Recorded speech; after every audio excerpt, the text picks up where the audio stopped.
What's up, everybody? Baby Huey here for 1077 The Bone and the Poison Ascendency Tour, starring Bullet for My Valentine and Trivium. We'll be at the Masonic in San Francisco this Thursday, April 3rd. So get your tickets over at livenation.com. And joining me to talk all about it is my buddy, Matt Heafy from Trivium. What's up, Matt? How you doing, man? Great to see you. Yeah, same here. It's I was just thinking about this last night. So you and I have known each other for going on 16 years now. I remember it was back in '09 when you and I first met at the Mayhem Festival when it was at Shoreline. And you and I had never actually done a one-on-one interview before. So this is the first time 16 years in the making, you and I actually sitting down and chatting. So thank you again for making the time today. Yeah, thanks so much for having me, man. Yeah, last night we did the border crossing.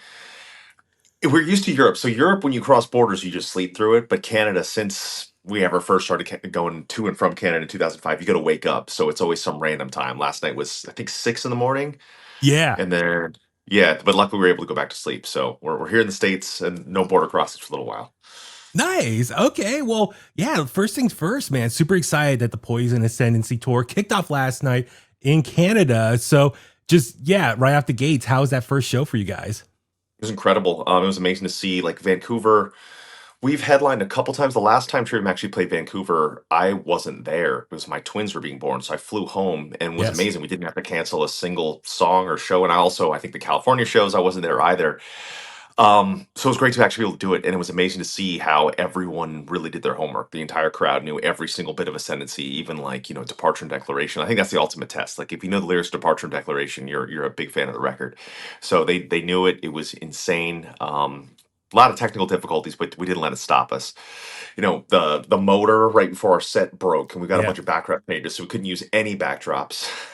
My acoustic kept falling off the stand after I did a big speech about how Departure was the hardest song to write lyrically. It kept falling off, and then my guitar tech tried to put it back on, and the tuning pegs like slashed me in the gums. But I still had to just keep smiling, keep singing. Then my in Yeah. ears went out, and then like Alex was having stuff. So it's just typically first show a tour, there's issues, but that's the ultimate test. Like if you don't walk off stage and you don't kick a tantrum and no one can tell anything happened, then you won and no one could tell. So that was good. Really? Okay, damn. Well, that's crazy. Well, first off, real quick, you mentioned the tour you had to leave when your twins were born. I totally remember that day because you were going to play Berkeley that one of those nights on that stretch where you were gone.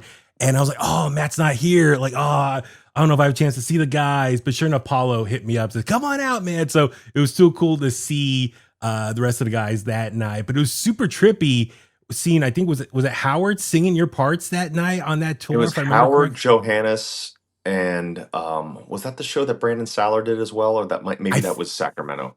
okay, but yeah, I totally remember that night. It was just cool. It was a trip. I'm seeing Trivium without Matt, so Hey, that was a I was watching the stream of the show from the hospital, so that was even trippier. okay, right on. But I was gonna say specifically for this tour. So I saw like a few weeks ago on was it the Fishman Music YouTube channel. You were showing off like your whole stage setup of the tour for the European run. Is that pretty much the same setup we're gonna see this week at the Masonic in San Yes. Yeah, Francisco? we have Monty the Monsters here, who's named after Monty Okay, Connor, the guy that signed us to Roadrunner. So yeah. Monty's here. We actually have like even more. We built these cool gates that are kind of like Monty's gates. So that Yeah. there's a whole bunch. But that monster's incredible. It's so sick. Like whether it's in a small club or an arena, it fills both up and it looks amazing. Yeah, so I encourage everyone get your last minute tickets over at livenation.com. Incredible show just from the stuff I've been seeing on Instagram and everything. Cannot wait to see this. But so for Matt, for anyone curious, how did the Poison Ascendancy tour come together? I saw the stream about a year ago when you guys officially announced it. First the European dates, then the North American run. But for anyone who doesn't know how this tour between you and Bullet for My Valentine come together. Yeah, our manager hit us up. He said that he was contacted by Bullets management saying, "Hey, let's do a tour together." And we've never done a proper tour together. So Yeah. initially, the idea was a co-headlining tour, but we looked at the dates. We're like, "Hey, we should do Ascendancy," and eventually, we both agreed to let's do Ascendancy and the Poison throughout. And we've never tapped into that. We've never done a tour or doing a record from Hmm. start to finish. But the proof is in the pudding. I mean, the London Yeah. show was 16,000 people sold out. Manchester 14,000 sold out. Birmingham 14,000 sold out. I mean, our Montreal show is going to be like 10,000 people. which is insane. It pre-sold like 9,000 people within like a couple of days. So Hmm. it's a really special tour. The bill is Yeah. amazing. Having August Burns Red, Silosis Bleed from Within. Um, it's a big one. It's really, really cool. And even just seeing last night, like last night was ballistic. So I know that people are in for a treat for this. I've been able to re-unlock my screaming that I wasn't able to do for like 10 years. I was doing a different technique. I was doing safe. I was in my head. I was always thinking about it. And finally I've sort of let it rip, and I've been having the most fun I've ever had. I feel like we're better than we've ever been live ever, without question. And you could see that in the fans. You can see that in us as well. So yeah, I was going to ask about that when a band is celebrating the anniversary of one of their albums. First off, congrats to you guys, 20th anniversary of Ascendency. But like for anyone who doesn't know, you guys are going to perform the whole album front to back. And when that's the case, is it easy for you guys just to listen through and be like, oh yeah, I remember how to play that? Or do you like go online, look at like guitar tabs and like, oh, how did I play that part again? Or it's like, I are you mean, just easy to just listen? luckily for us, we've been playing like the majority of the record consistently since '05 live, and we've been Yeah. playing like every single song of this. So we're very rehearsed in it. Okay. So this one, I mean, we started rehearsing as a band about a year before the tour even started. So Okay. we're very, very well rehearsed into it. But that's great. That's my favorite way to have things be muscle memory, so that way I could just enjoy the show. So I'm not Yeah. thinking about, oh, do I know this part? Do I know the lyrics? Do I know this or that? It was second nature. Even songs like Departure and Declaration were songs that we would Mhm. bust out every once in a while on tour. So everything was ready to go. That's awesome. I can't wait to see the Deceive live. That's one of my favorite songs as well. So Very can't good wait to one see live. that. So Very I'm good. guessing Alex picked up pretty quickly how to play all this stuff. I mean, Alex is a Yeah, badass. he's very good. Yeah, he's been playing quite a bit of this stuff.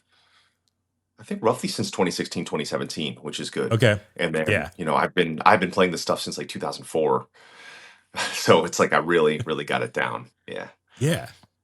Yeah, no, that's great to hear. And listen, so for me, I definitely want to like right now go back to you and I do a little time travel back to that era of when Ascendancy came out back in '05.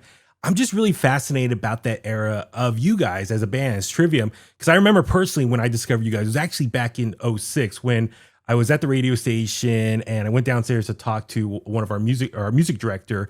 And he's like, "Hey man, you're a big fan of Metallica." I'm like, "Yeah." He said, "Check out this band, Trivium." So, because I guess a Roadrunner Records rep came by the station earlier in the day, and he's like, "Check out the Crusade." It was the Crusade, and he handed it to me. I was like, "All right," and I put it on. I loved it. It was badass. And then that's how I went back and heard the Ascendancy. Um, I'm just curious though. You guys really broke through, obviously, with Ascendancy to like the mainstream and to the masses. So, I'm always curious when a band breaks through. I always feel like they come through like a really popular music scene. I'm curious up until that point when Ascendancy come out, was there like a big Orlando music scene, metal scene for you guys to come through and burst out through? And I'm saying that because I'm a guy from the Bay Area, so I know about like the thrash metal scene of the '80s and like the Gilman punk scene of the '80s and '90s. So I'm kind of curious for you guys leading up to that. What was like the early days for you guys? Early days, we played a lot of local shows, a lot of local bars to like 5 to 7 people, two of which would be our parents. Yeah. We started growing a little bit. Like before we got signed, we did a free show at Hard Rock and did like 1,000 people, which was a pretty big deal. But then when we got signed, less people would show up. When Ascendancy came out, no one really got the record in the States. It wasn't really connecting Yeah. with our band yet. We didn't Hmm. really have slews of fans. We had a couple people here and there, but when we flew over to the UK, we expected no one to know us, but everyone knew every single word to every single song on that tour sold out. We were the first band. We got upgraded to the headliner. Then we ended up being asked to headline download. Then Yeah. the record went gold or silver, then gold. Every tour sold out. Every magazine cover, every award, nonstop from the UK first with Ascendancy.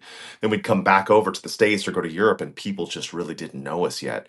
What's funny about our band is every record our band has picked up somewhere else. So Ascendancy blew us up in the UK and Ireland. Yep. Um, Shogun blew us up in Australia. In Mm. Waves blew us up in Germany, and the States was really not until coming out of Silence in the Snow, going to the Sin and the Sentence. So it was really record Okay. 7 that the States started coming around a lot. And now North Yeah. America is really big for us, but it took a while for us. Like every band, some bands come right out of the gate and blow up. Some bands, blow up on a specific record. Ours has just been this slow and steady climb that just keeps growing out, growing and growing and growing. Um, now it's like bigger and better than ever. Like Yeah. we actually never did an Ascendency headlining tour in North America, which is pretty nuts. We did Ozfest, we did a Yeah. bunch of supports, did all these Hmm. things, but we never did a proper headliner of Ascendancy. So it's amazing that 20 years later we're able to do it finally now, and it's in the biggest way possible. I mean, this tour is roughly, I think, like 95% sold out the whole thing, which is Yeah. really awesome. So it's great, but it was a hell of a climb in the beginning. I mean, especially like having what we had in the UK and it just not necessarily translating over to their places in the beginning, but now it has. It just took a lot of work. It took a lot of time. Well, and that's the thing, and I do respect that. It seemed like obviously you didn't give up. You knew, okay, something is clicking with a fan base, specifically, in Europe at that time. What motivates you guys to keep going, even though your home country, America, it wasn't clicking at first, as you said? Like, what was your motivation to keep going?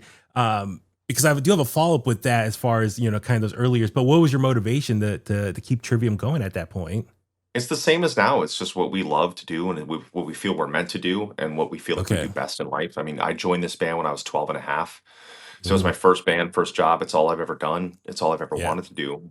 And that's the driving factor still today. It's what we love to do. We get to make the exact kind of music that we want to make for ourselves, and anyone that wants to come along for the ride can. I know you talked about in other interviews, like those early tours, there was some like some bullying slash kind of like hazing type stuff from other bands, headliner bands that you worked with. I was always just kind of fascinated, like why was like no one liked you at that point in those early years? I mean, to me, when I discovered you guys, I'm like, this is awesome, this is badass. This is my band that I can Yeah. fall in love with and grow with. And obviously for the last 20 years and I've been lucky, become friends with you in that point. But what was like, well, why was that? Like, what was I, just the I hate in those wish I early wish years? I knew, man. I wish I knew. I mean, to be 18, 19, and to be ridiculed by your favorite bands from your childhood, Yeah. that was heartbreaking. I'm fine with it now. Like I think the Yeah. older I've gotten, I'm like, ah, they're humans, they're just people. What's interesting is I look at the music space now and Hmm. it's the exact opposite. Like a new band comes around, everyone's accepting, everyone says this is the best. There's no hazing, no bullying, no none of that stuff, which is I'm not saying I want people to have to go through that, but I will Yeah. absolutely say it made me who I am today. I feel like Hmm. nowadays bands are able to blow up a little bit quicker because there's more people into things that go outside of the mainstream, which is really cool. Hmm. Yeah. It was just a different time. Like we were still from that time where, we co-headlined with Slayer in the UK with their full original lineup, and half the Hmm. crowd loved us and half the crowd hated us, and we'd have to really fight. And we'd have shows in the early days of people waiting outside wanting to fight us because they didn't like our music, which is crazy. And nowadays it's just that doesn't happen. So Yeah. it made us who we are, and it really tested us to see. I'd like to think that maybe that was a test to see, are you really in for this? Are you really into this? And obviously here we are still standing 26 years later. I think 26 years I've been in the band now. Um, Yeah. and it just things just keep getting better and better. I mean, now we've got an airplane hangar with a state of the art studio in it. Um, Yeah. biggest tours we've ever done in North America and UK and Europe right now. Yeah. It's all going good. I think those were all tests that we had to go through, and I don't wish that upon any up and coming musicians. I don't want you to have to meet heroes that are jerks to you, because that was terrible. But what it did is it brought the four of us very close to each other. We're a very tight knit band, the four of us, Hmm. and if I have to be away from my family, I better be close and happy to be with the people that I'm with, and thankfully I very much so am. What was those early years when you were going through all that stuff and obviously you survived it and you toughed it out and grew from that? So what did you learn most from those early years that you still apply to today? Just stick to our guns, just be us. We know better Yeah. what we need to do for Trivium than anyone in the world, and we just make sure we always steer the ship.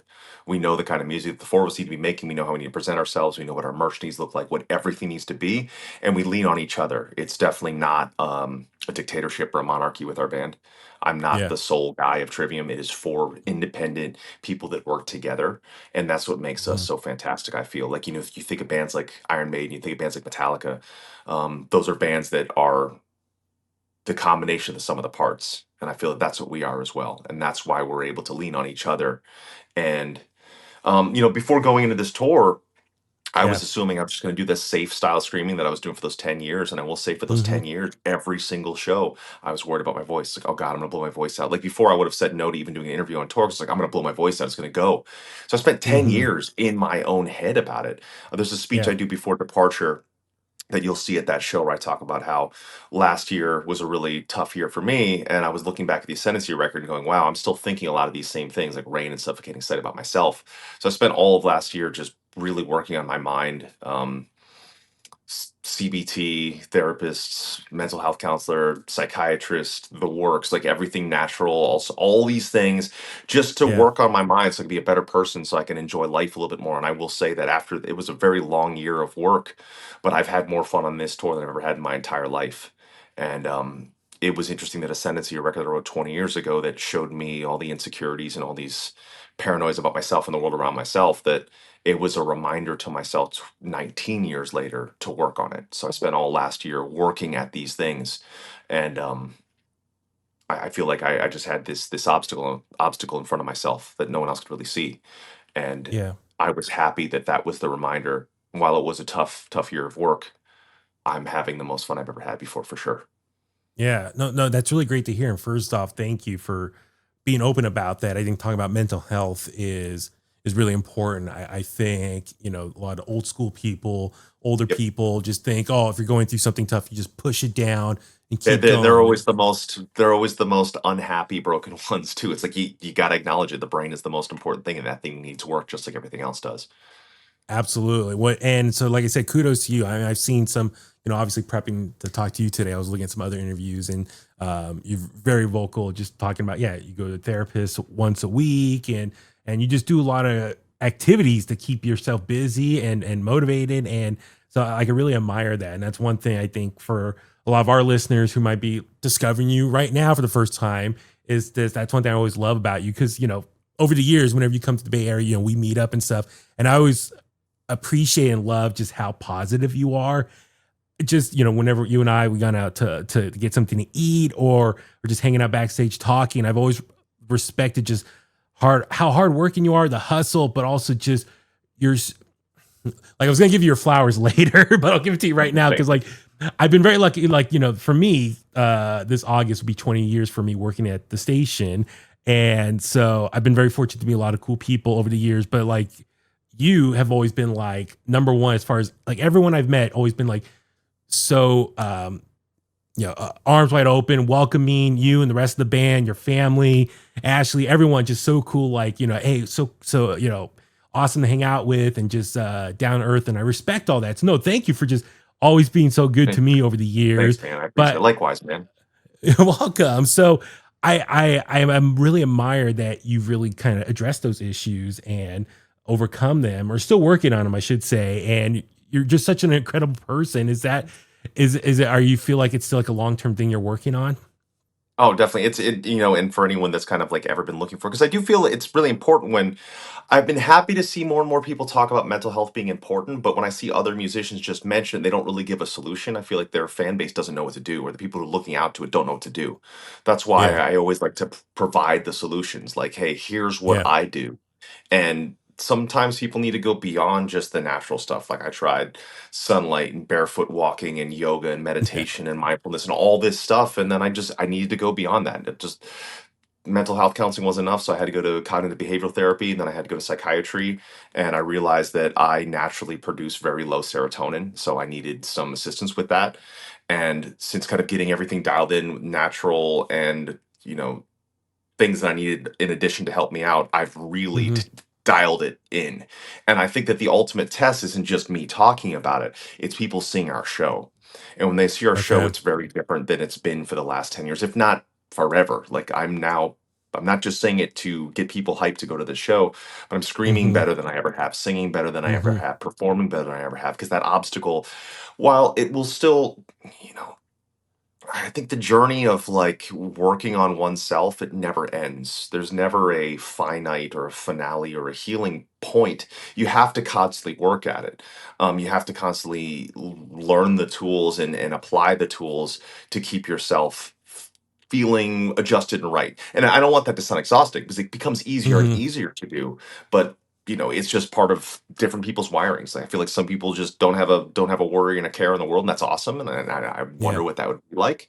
But for me, that's why the lyrics like go into these things. And I was we were playing a show, and there was a guy that was visiting, and he was like, "Yeah, I didn't like Ascendency when I was younger when it came out because I thought it was just about like all emotions, and it was just not for me. I liked really extreme stuff." And I'm like, "You didn't Yeah. look into it because that record." I've talked to so many kids that have told me they've been saved by a song like "Gunshots That Had a Yeah. Trepidation," which so that's a really intense song. It's talking about domestic violence and child abuse. It's thankfully nothing I had to personally go through, but I had a lot of friends that had to go through that stuff. So Ascendancy was like my direct response as a 16, 17, 18-year old about Hmm. how am I coming to terms with my friend that's dealing with this? How am I coming to terms with the hatred that I see in the world? How am I coming to terms with the anxiety and the sadness and the way the bad way I saw myself? So that's why I made the music. And so it was a little bit there and there, and then I just keep trying to bring in more and more positive things in my life, and that's why I always show other solutions to people. I'm like, hey, try Brazilian Jiu Jitsu or yoga or weightlifting or walking or running or something like that. And if you need more, I always say every human being needs someone to talk to that's not just a friend or a family member. And I think Yeah. that way they could be someone that can be impartial, someone that, that can really help through that. And also having having relationships in your life, being Yeah. in person with people and enjoying life and enjoying the small moments. Definitely, I would say one of the biggest critiques, and people saw it like, hey, Matt works a lot. Like I Hmm. recognize that with what I was dealing with, I would just pile work onto myself and do so many things that I just couldn't even think anymore. And then once I was able to sort of focus in and work on my mind and myself and Hmm. work on my mind and my body, I was able to clear that out and finally allow myself to relax a bit and to just live in the moment, be present. Life's Yeah. short, and I feel like anyone that is struggling, start that path. Like, start talking to someone, start talking to a mental health counselor, then see where that goes and what you need. And you do some work just like you would do on your body or your actual profession or whatever you love or an instrument or a Yeah. game or whatever it is. You have to do that for your mind because the mind is the most important thing. And once that is set in order and that is, I don't want to say cured again because it's a constant life work, which is what, Hmm. that used to sound exhausting to me, but now it doesn't, because Yeah. once you teach yourself the tools, just in the same way someone can build a bad habit, you can build a good habit. You can build a bad habit in your mind, the way you respond to things, the way you respond to Yeah. critiques or criticism or negativity. You can change that. And once you've done that, life's been good. It's been good. Wow. That's really powerful to hear. No, thank you for sharing that. And I encourage everyone who's listening to this, please seek help if you need that. And not to kind of do like a 180, but I know That we're was kind of fine. limited on time. No But worries. I also I still want to ask about the whole evolution of Trivium sound. I've been fascinated with you guys, obviously, over the last 20 years. Just what have you accomplished with each record from Ascendancy to the Crusade to Shogun? Obviously, you guys have gone through so much as far as a band and what your sound is and the whole evolution of that. And then there's a lot of fans who say like the last three albums are your best work to date. I'm always just kind of curious, what was the motivation for always kind of evolving and changing a little bit? One album you have like, David Draymond helped produce you guys and like his influence is very, you can hear that on that record. And I'm always just kind of fascinated, like a band like you guys, you've always been not afraid to change your sound a bit and tweak it a little bit and grow as a band. So yeah, is that something you have like a meeting with the band and be like, hey, let's change it up a bit for this next record? I'm just fascinated with that whole process. Yeah, we've learned a lot because we're very analytical, just as I am with myself. We are with our music. What's cool with our band is the first seven records are all very different from each other. Like Ember to Hmm. Inferno to Silence of the Snow almost doesn't sound like the same band. Crusade Yep. to Ascendancy.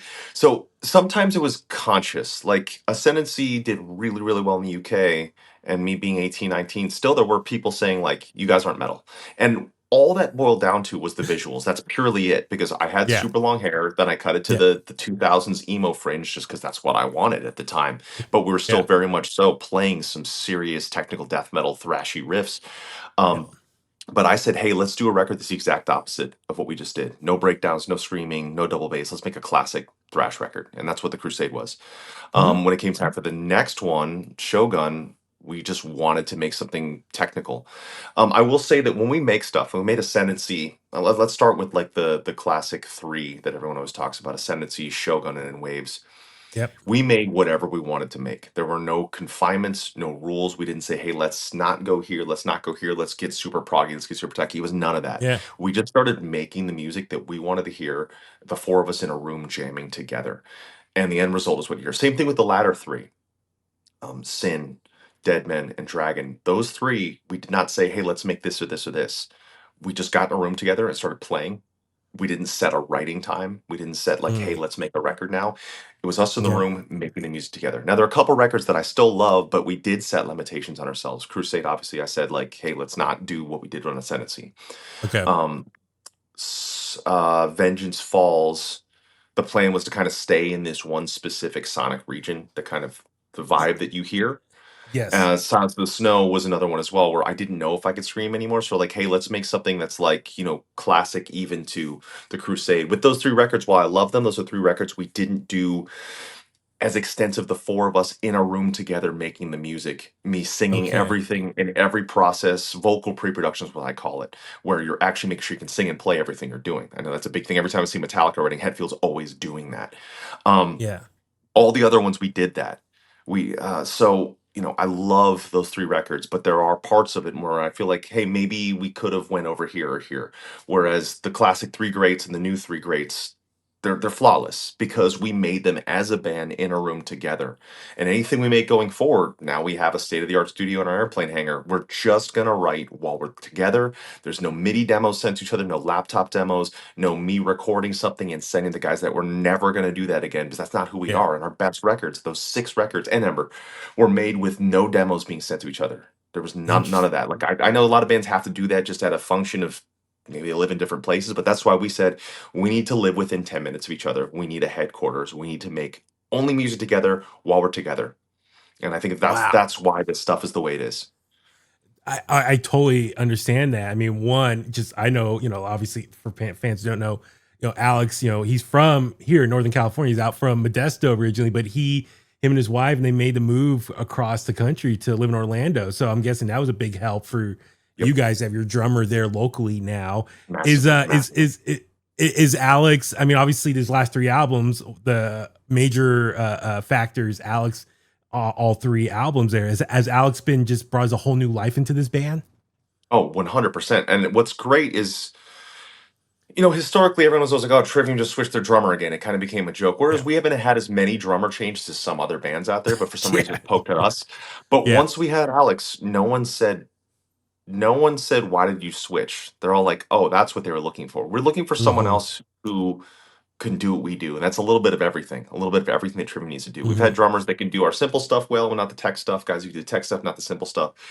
But Alex could do everything. And to have a fourth equal where we can just be in the room together and we don't even have to overly communicate. We do, but we don't have to overly communicate of what we're looking for. Like each one of us can read each other's minds of what we're looking for from the other one. And Hmm. I think that's going to really show through with whatever happens next, whatever we end up doing next. Gotcha. Wow. Listen, Matt, I know I can go on. I know I got a busy day, a press day for you since your off day today. One last thing I do want to ask. I know you guys are from Orlando, but you do have your heart is in San Francisco in many ways. You do love San Francisco. Your tattoo artist is out here. You love eating out here. But yeah, just for anyone who doesn't know why you love San Francisco so much. Yeah, I love that there's like a part of my Japanese culture that's really imprinted into San Francisco. You look Yeah. at Japantown, you look at the Asian Art Museum, the food, the tattoo scene. Yeah, Khalil Rinti, who was tattooing at Tattoo City for years. I think Tattoo City unfortunately just shut down. But Mhm. my wife would always, the two of us would fly over there and eat Yeah. everything and go all to the museums and all the Japanese stuff and then get tattooed extensively and then go back home. So San Francisco's always been a place very, very near and dear to me. Like that was like the original capital of food to us. What's kind of crazy is Orlando's really blown up as like we have San Francisco level food, not as much as San Francisco, but it is seriously tied with San Francisco, which is crazy. I never imagined I'd be so lucky to live in a place that has that level of food, but we really do. But I look forward to being back there. I've always loved it. That's one Yeah. of my wife and I's favorite classic places to be, and it's always a good time. I do have to one last quick one. I just realized you guys are in Orlando. For anyone who doesn't know, a lot of WWE superstars, wrestlers live out there. The performances out there for WWE. Do you get to interact with a lot of wrestlers out there? I know a few years ago you met Baron Corbin. I think you gave one of your guitars in, but do you get to interact with any of the wrestlers out in the Uh, Orlando he, area? he has two of my guitars, and I'm Okay. guesting on his new theme song. All for his Yep. career Yep. outside WWE. Yep. Yep. So it's Downstraight wrote the song. I guested on it. It's called "Live for Revenge," and it's Tom's new theme song. Yeah. Oh, okay. Yes, which is Awesome. awesome. Okay, I'll Yeah. have to keep an eye out for that one. Yeah. And And then one. Damian Priest also owns one of my guitars. We sent him one. Oh, dude, that's Yeah. So incredible. yeah. So Tom's got two, and then Damian's got one. Oh, that's awesome. Okay, last thing. Unfortunately, as you know, Chasta couldn't be here today. She likes to end our interviews asking her almost famous question, which is, "What do you love about music?" So, Matt, what do you love about music? Everything I love in this life is all from music. I was able to re-meet. I knew my wife from middle school, but we weren't friends. But I was able to re-meet her through us opening for Overkill at Joe's Sports Bar in Chicago in 2005. So we've been together since then, thanks to opening up for Overkill. She wasn't an Overkill fan. No, she is now, but she wasn't then. She was like punk rock kid that was friends with our merch guy. So we re-met. We've been together since then. I have my kids through that. I got into Brazilian Jiu-Jitsu from touring Brazil. It's all from music. It's all from music. My love of food, my love of everything is all from music. All these cool outside things that I will do, like video game scoring, film scoring, the works, making like vocal candies and kids books and all the things that I have. It's all from music. So I wouldn't exist without it. So it's everything. That's awesome. Well, listen, I encourage everyone, get your tickets over at livenation.com for the Poison Ascendency tour with Bullet for My Valentine and Trivium this Thursday, April 3rd at the Masonic in San Francisco, livenation.com. And also, hey, here in Northern California, we do have two chances to see Trivium. They're going to be at Aftershock. You guys are going to be playing day number 3. So Aftershock is going to be October 2nd through the 5th at Discovery Park in Sacramento. You guys playing day number 3. That's Saturday, October 4th. Get your tickets for that over aftershockfestival.com. I am so excited you guys are playing Aftershock. I've been going for the last 10 years, so finally I get to see you there. I'm super happy. It's great. But listen, We'll have Monty Matt, too. oh, yeah, hell yeah. So Yeah. listen, Matt, thank you so much for making time. I can go on and on, but hey, we'll continue this conversation in person this Thursday. Thank you so much for everything. Awesome, man. What an amazing chat. Thank you so much, dude. Thank you.